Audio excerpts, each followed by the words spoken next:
भारत में खतरनाक corona virus एक बार फिर पैर पसारने लगा है। हांगकांग और सिंगापुर सहित एशिया के कुछ हिस्सों में संक्रमण के फिर से बढ़ने के बीच स्वास्थ्य अधिकारी कई राज्यों में कोविड-19 मामलों में वृद्धि पर बारीकी से नजर रख रहे हैं, क्योंकि सिंगापुर, हांगकांग के बाद अब भारत में भी कोरोना के मामले बढ़ रहे हैं। देश और विदेश में कोविड-19 के नए उपवेरिएंट JN1 के बढ़ते मामलों के बीच योगी सरकार ने भी सतर्कता बरतनी शुरू कर दी है।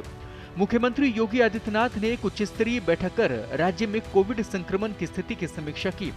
उन्होंने स्वास्थ्य विभाग, चिकित्सा शिक्षा विभाग, जिला प्रशासन और अन्य संबंधित अधिकारियों को अलर्ट मोड में काम करने का निर्देश दिया है। मुख्यमंत्री ने बैठक में स्पष्ट किया कि भले ही वर्तमान में उत्तर प्रदेश में कोविड संक्रमण को लेकर कोई विशेष चिंता की बात ना हो, लेकिन विदेशों में बढ़ते मामलों को देखते हुए पूरी सतर्कता और सावधानी बेहद आवश्यक है।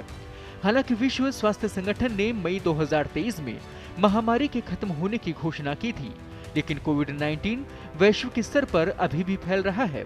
मुंबई, चेन्नई और अहमदाबाद जैसे शहरों में भी संक्रमण के मामलों में तेजी से वृद्धि हुई है।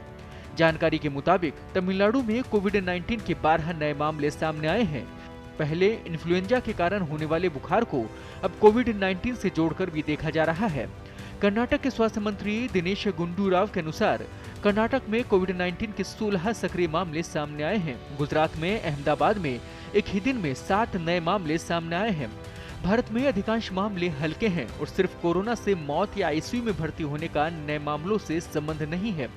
स्वास्थ्य विशेषज्ञों ने लोगों से, विशेष रूप से बुजुर्गों, गर्भवती महिलाओं और अन्य स्वास्थ्य समस्याओं से ग्रस्त लोगों को सावधानी बरतने की सलाह दी है। लेकिन फिर भी लोगों के मन में कई सवाल हैं कि भारत में कोरोना को लेकर क्या जोखिम हो सकता है और ये कितना खतरनाक है।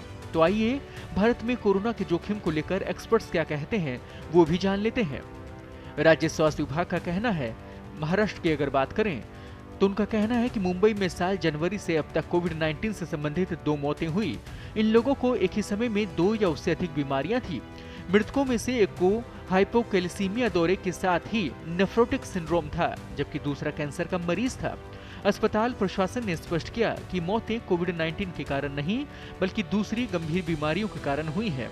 JN1 ने अब तक केवल हल्के से मध्यम कोविड-19 लक्षण पैदा किए हैं और गंभीर बीमारी का खतरा कम है। हम बीमारी के हल्के लक्षण देख रहे हैं और इससे गंभीर जटिलताओं के मामले बहुत अधिक नहीं है। विशेषज्ञ वर्तमान में प्रसारित हो रहे वेरिएंट की पहचान के लिए परीक्षण और जीनोमिक निगरानी पर भी जोर दे रहे हैं।